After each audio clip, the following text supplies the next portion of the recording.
الحمد لله طالما جوزي موجود معايا في الشقه. عدينا اول مرحله واول فتره في جوازنا ما فيهاش اي مشاكل. بعدها بشويه جوزي اضطر يدخل الجيش، ومن هنا بقى كانت نقطه التحول في بيتنا. بعد ما كنا كل واحد في شقته وكل واحد مقتصر في حياته، بدات تدخلات اهله تزيد معايا لان طبعا لوحدي في الشقه. ومن هنا بدات تحصل مشاكل بيني وبين مامته وباباه واخوه اللي ما كانش لسه اتجوز، مشاكل قد كده في الطلعه وفي النزله. وجوزي سابني حامل اصلا وراح الجيش، فبقيت قاعده بكل تعب الحمل اللي انا فيه لوحدي في شقتي. وفين وفين اروح اريح شويه في بيت مامتي يومين ثلاثه وارجع تاني، يومين ثلاثه وارجع تاني. حماتي بداتها معايا في النزله وفي الطلعه. انت رايحه فين؟ اقول لها رايحه اشتري طلبات ليه؟ يعني لبيتي، ما انا قاعده في البيت وباكل وبشرب. تقوم تقول لي ايه؟ طب هاتي لي معرفش ايه معاكي. اقول لها حاضر من عينيا. اجيب لها الحاجه واعديها عليها، ما تشبعش غير لما تاخد من اللي انا جايبه منه كمان. يا ستي ما انا جايبه لك حاجتك اهو، مالك ومال حاجتي؟ لا لا لا لا، اديني من اللي انت جايباه كمان. تاخد من حاجتي انا كمان. طب تحاسبني بقى على الحاجه اللي انا جايباها لها، ما ترضاش تحاسبني لا على الحاجه اللي انا جايباها لها بتاعتها اللي هي طالباها، ولا تحاسبني حتى على الحاجه اللي بتاخدها مني. وبضطر طبعا اشتري لنفسي غيرها، وهي عارفه ان انا ظروفي وظروف جوزي يعني ضيقه قوي، وجوزي في الجيش وسايبني وانا حامل ومصاريف الحمل على اخرها، وسايبني فلوس يا دوبك مكفياني بالعافيه. ودي تاخد الطلبات وانا بقول ايه اهم اهله واسكت. يرجع من الجيش اقول له حصل كذا وكذا وكذا، ما هو يجي يسالني على الفلوس، وديتي الفلوس فين؟ اقول له حصل كذا وكذا. اما يرجع اقول له طب انا عايزه فلوس عشان اتابع الحمل، يقول لي الله ما انا سايب لك الفلوس وبنبقى كاتبين بقى ورقه بالطلبات والمصاريف اللي انا بصرفها.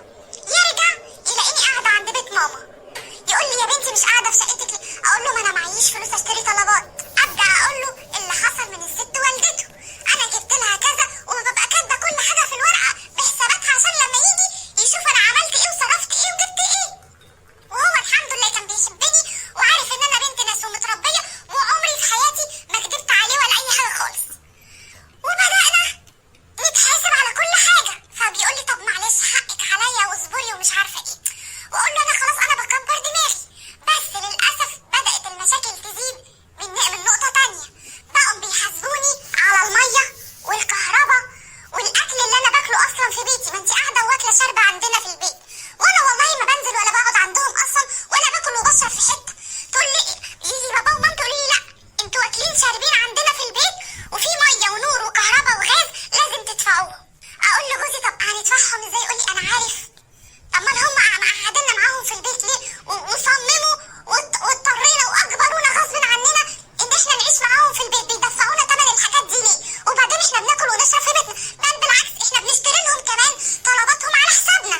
طب فلوس ايه اللي بتاخدوها مننا؟ فضلنا في الموال ده شهور كتير. يروح جوزي الاجازه، يروح الجيش ويرجع الاجازه بتاعته، احكي له كل اللي حصل يقول لي معلش اصبري معلش اصبري. لحد ما في يوم رجع من الاجازه لقاني بقى متكدره ومنكده وحالتي صعبه جدا.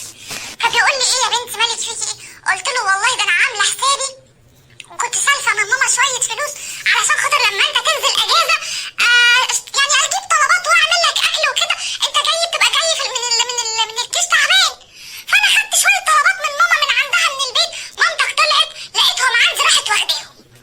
طب انا واخده الحاجات دي اصلا من عند ماما وخدت منها فلوس اشتريت شويه خضار وفاكهه وانا راجعه. تطلع مامتك اللي عارفه ان انا واخده الحاجات دي من عند ماما تطلع تاخدهم من عندي، وهي عارفه ان انا واخده الحاجات دي عشان خاطر اعمل لك لقمه تاكلها اول لما ترجع من الاجازه. اهو انا دلوقتي ما عرفتش اعمل لك حاجه تاكلها. قال لي طب خلاص ولا يهمك ومعرفش ايه، وخدي فلوس اهي وانزلي اشتري اللي انت عايزاه وبتاع. طب ده موقف، طب انا هعمل فيه ايه؟ ما كل حياتي بقت على نفس السيستم، تطلع تاخد مني كل حاجه. رحت قلت له بس مش ده بس اللي حصل معايا. قال لي ايه تاني اللي حصل معاك؟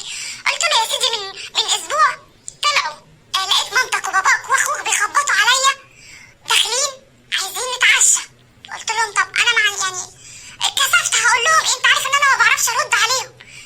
عايزين تتعشوا؟ طب انا ما عنديش اصلا اكل، انا يا دوبك بجيب حبه حاجات صغيره وبسيطه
المحترمة تعمل ايه؟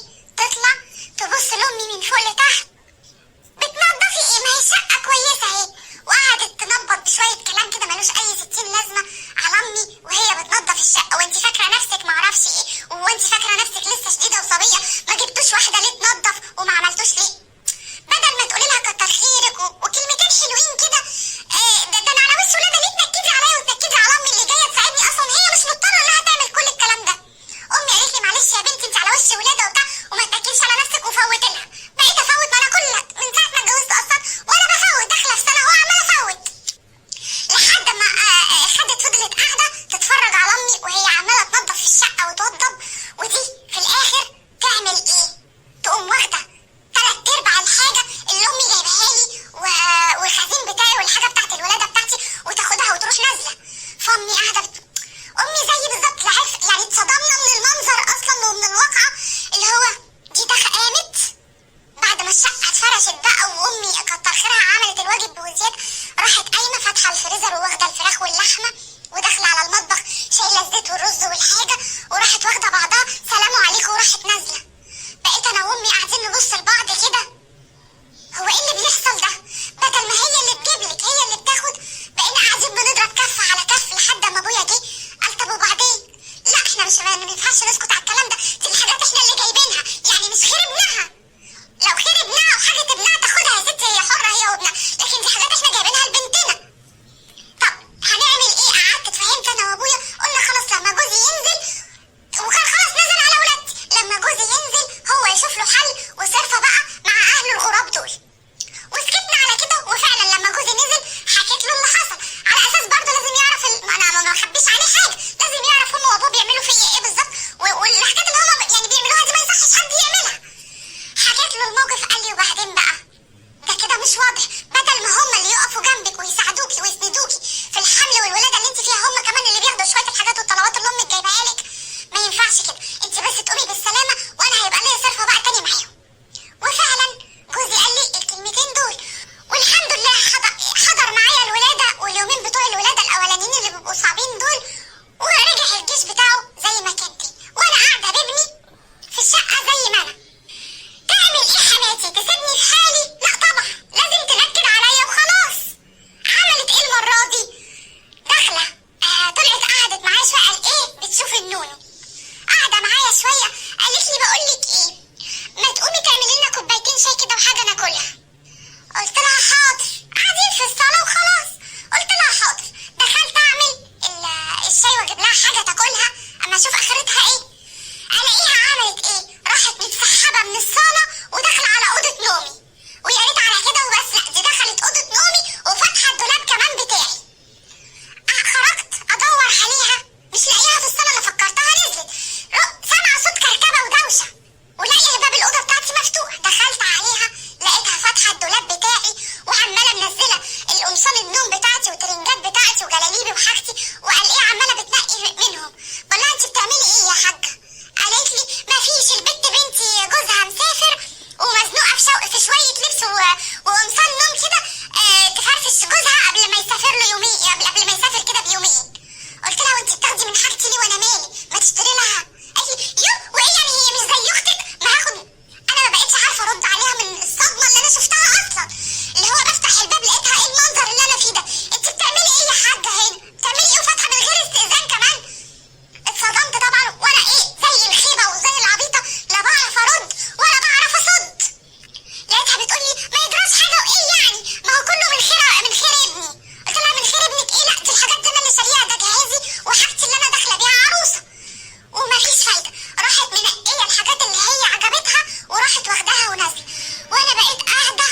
وواخد هدومي لابسها، وامي واخده حاجه مراتي بتستخدم فيها.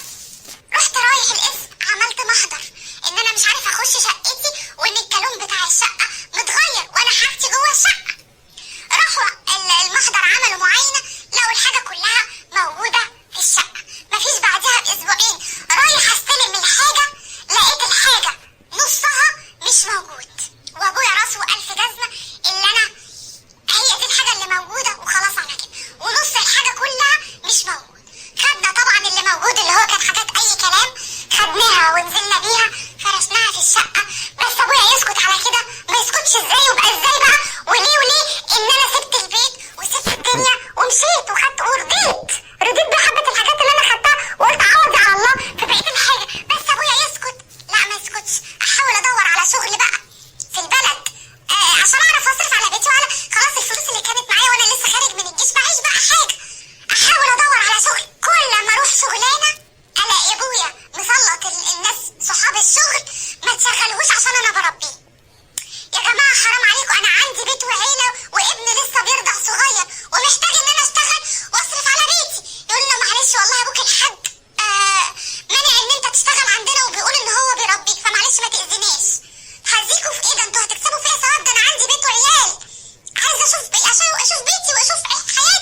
له يعمل فيها ايه